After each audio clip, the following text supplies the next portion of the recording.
Hi, this is Tim of the 1916 Company. Welcome and thanks for logging on. If you love this watch, email us tmosso@the1916company.com for purchase, pricing, and availability questions about this watch. Today we discuss something that was a long time in the making, as it represents the cumulative life's work and lessons learned from three great watchmakers, Daniel Roth, Roger Dubuis, and Peter Speake-Marin. Maitres du Temps, founded in the 2000s by watch industry veteran Stephen Holtzman, is similar to the Harry Winston Opus series and the MB&F concept of bringing together masters of their trades to create individual masterpieces. And so each example of a Maitre du Temps model is a chapter, chapter 1, chapter 2, chapter 3. This is the chapter 2, and those three watchmakers informed the design of the model. Now, the original chapter 2 came out in 2009. This version, the TCR, or triple calendar round, uses a different case shape than the original precious metal tonneau, and this one is made of white gold, grade 5 titanium, and ceramic. So both in terms of its physical, corporeal essence and its shape, it is very different from the original Chapter 2. What it has in common with the original Chapter 2 is the triple calendar system built around a double-digit date and then barrels displaying the day and the month. It is a big watch. Though in sapphire, ceramic, and titanium principally, it's fairly light for its size. 44 millimeters wide, not inclusive of the crown. From end to end, it is 56.2 millimeters with a 15.2 millimeter thickness and a 26 millimeter spacing between the lugs. We'll throw it on my wrist, which is 16 centimeters circumference, and I'll let you reach your own conclusions, but I think this is just a little bit too big for me. Down the barrel, over the top, from a distance, and the cuff shot. I would recommend a wrist of 17 centimeters circumference or larger to wear this well, but it is a lot lighter than the standard precious metal Chapter 2. The watch is also sportier than the standard Chapter 2, which is why it came on a rubber strap. You can see Maitres du Temps, Masters of Time. It is a proprietary strap. It's got a little bit of faceting on its top, a matte finish on the bottom. You can see there's a couple little chevron style molded in forms to help to vent the wrist, but also help it to grip. You could see a little representation of what I believe to be Yggdrasil, the world tree, the symbol of Maitres du Temps. And then we have a clasp here. It's a deployant clasp with twin trigger release. And then if you look internally, there's also a little bit of an incremental adjustment built in, so you can slide the location across several detents inside the clasp to fine-tune the fit out or in. And so that's how that works. It allows you to slide the buckle inside of the clasp like that. It is a micro adjustment. And of course, you press the two triggers to pop it open. It cannot open inadvertently, so it's quite secure, almost like a sports watch. We have a minderless system. You tuck the strap in, and then you buckle it down, and the excess length goes underneath the clasp body and the strap, so you don't need to use minder loops. It keeps the strap a lot cleaner. Now, there are some elements. These screws, the crown, and then the caseback pushers for the day and the month, those are made of white gold, just to add an element of richness. We do have pusher-based adjustments.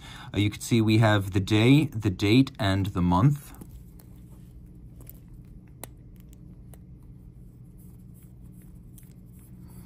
You can see instantaneous jumping, double-digit flush disc, grande date. We do have a pusher adjuster here. But what's quirky is, see, there is our stop seconds. We have two different features in the crown, setting and hacking seconds. And then we have the quick set system incorporated into a button, even though the underlying Vaucher caliber that powers the module originally had a conventional crown-based quickset. So if you look for the crown-based quickset, you are not going to find it. That's a good thing. They removed the clutch position. It would have been a dead position, and the best types of adaptions of movements with dates that don't have a quickset remove that dead position for the clutch. On the dial, we're going to do a loom shot because the original Chapter 2 definitely didn't have loom. This one has tons of loom. And then we have these lovely concentric patterns in rhodium-plated steel. Taking a quick look at how the system works for the little barrels. We have pushers on the case back, and the barrels are a signature element of Maitres du Temps watches. All of their watches, including the Chapter 3, feature barrel-based calendars and moon phases and day and night indicators. And this one, of course, has all the months, and then it has the double-digit date right there, and that's how that works. Remember, if you want to hack it, you pull the crown out, and then you could set it. And I have to say, it is an impressive setting watch with almost no dead angle. That is how far you turn the crown before it starts to move. We have a combination of striations and profile that match the design on the dial. We have a ceramic bezel to avoid scratches. And then you can see a combination of polish and satin with recessed case flanks. These screws externally are made of white gold to add an element of richness. Now, Dubuis and Speakmarin and Roth contributed to the module that sits on top of the base. The base is a very nicely turned out Vaucher product that features a truly elaborate solid gold rotor, 22 carats, not 21, not 18. And what's impressive here is that they call this a goblet design. And I don't know if I view this as a goblet, but it's deeply impressive in the way it's finished with anglage of the highest grade, and then engine cutting and then hammering. A super, super attractive rotor. Underneath, we have a Soleil or Sunray style Côte de Genève across the bridges. We do have beveling on the edge of the bridges, though this is a Vaucher based. The finishing is specific to Maitres du Temps. Automatic winding. It has 2 barrels and a 50-hour power reserve, as well as a 4 hertz beat rate. You can see it has a stop seconds function visible from the back, and it powers the module on the dial side. And then all of this is water resistant down to 30 meters. So sporty, you don't necessarily want to take it swimming. It is adjusted in 5 positions, which is the standard for high horology as well as chronometers.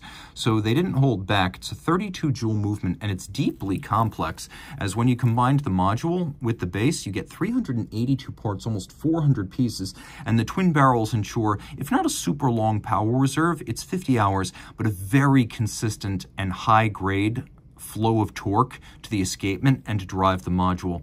If you love this watch, there's a lot to love. Reach out to Team Mosso at the 1916company.com for purchase and pricing details.